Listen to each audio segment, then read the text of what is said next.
এয়া আছিল আমাৰ বহুতৰে মৰমৰ ইভেণ্ট মেনেজাৰ কংকন শৰ্মাৰ ৱেডিং ৰিচেপশ্যন।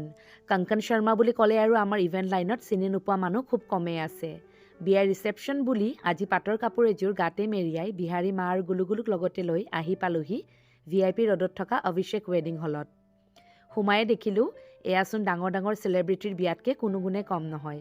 ইমান যে ধুনীয়া ডেক'ৰেশ্যনছবোৰ, ৱেডিং গেটখনৰ পৰা আৰম্ভ কৰি চেলফি বুটেই চাবনে ষ্টেজখনেই চাব। LED স্ক্ৰীণত ব্ৰাইড আৰু গ্ৰুমৰ ভিডিঅ'ও চলি আছিল। ওপৰত ড্ৰোন কেমেৰা এটাও উৰি আছে। লাইটিংছবোৰৰ কালাৰ কম্বিনেশ্যনবোৰ চাই কিমান ধুনীয়া লাগিছে অলপ হ'লেও উমান পাইছে চাগে নহয়নে? এইফালে ছিংগাৰ গৌৰৱ দাৰ ধুনীয়া ধুনীয়া গানে পৰিৱেশটো আৰু জীপাল কৰি তুলিছিলে। বিয়াঘৰত উপস্থিত হৈয়ে মা আৰু গুলুগুলুক ছাইডতে বহুৱাই কিবা কিবি খাবলৈ দিলোঁ। এয়া আজিৰ ইভিনিঙৰ চেণ্টাৰ অফ এট্ৰেকশ্যন, মানে আমাৰ দৰা আৰু কইনা আকৌ। এইজনী মোৰ লগৰ এংকাৰ দীপশিখা শৰ্মা। তাইক আজিৰ পৰা প্ৰায় এবছৰমান পাছত লগ পালোঁ। এইফালে কৰবীৰ কৃষ্ণা আৰু কণমানিজনী। মুঠতে যিমান চিনাকি মানুহ লগ পাইছোঁ চবৰে লগত লেকচাৰ মাৰাত লাগি গ'লোঁ। এয়া বিহাৰীৰ লগত গুলুগুলু। বাপেকে পুতেকক লৈ আছে কাৰণে নিজে একো লৈয়ে খাব পৰা নাই। তাৰ পাছত আকৌ কি, গোটেই বিয়াখনৰ ভাৰ্চুৱেল ট'ৰ নকৰিলে জানো হ'ব? সেয়েহে গোটেই লগৰবোৰ একেলগ হৈ গোটেই বিয়াখন ইফালৰ পৰা সিফালে পিটপিটাই ঘূৰি ফুৰিলোঁ।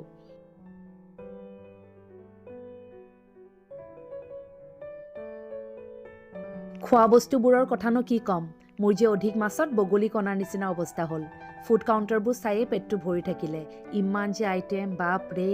Pasta, paneer tikka, fish finger, fuchka, বিভিন্ন ৰকমৰ ৱেলকাম ড্ৰিংকছ আৰু যে কত কি। খাইছোঁহে মাত্ৰ, বহুতকেইটা ফুড আইটেমৰতো নামেই নাজানো, আৰু কেইবাটাও ফুড কাউণ্টাৰততো ভিজিটেই নকৰিলোঁ।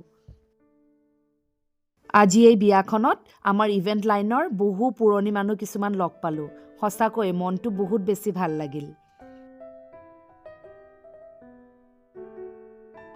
এইবাৰ আহিছোঁ মেইন কোৰ্চৰ ফালে। মেইন কোৰ্চত হাঁহৰ মাংস, মুৰ্গীৰ মাংস, ছাগলী, কণী, ভাপত দিয়া মাছৰ পৰা আৰম্ভ কৰি মুঠতে গণি চেছ কৰিব নোৱাৰি। আজিলৈ শুনিহে আছিলোঁ অধিক মাছত বগলীও কণা হয়, কিন্তু এইবাৰ এক্সপিৰিয়েঞ্চো কৰিলোঁ।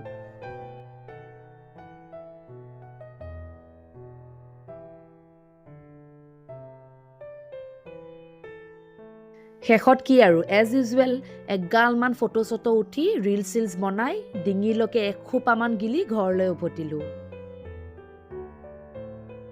এই ভিডিঅ'টোৰ জৰিয়তে পুনৰবাৰ কংকন দাৰ বৌক বিবাহৰ আন্তৰিক শুভেচ্ছা জ্ঞাপন কৰি আজি এই ভিডিঅ'টো ইয়াতে সামৰণি মাৰিছোঁ। ভিডিঅ'টো সম্পূৰ্ণকৈ চোৱাৰ বাবে বহুত বহুত ধন্যবাদ।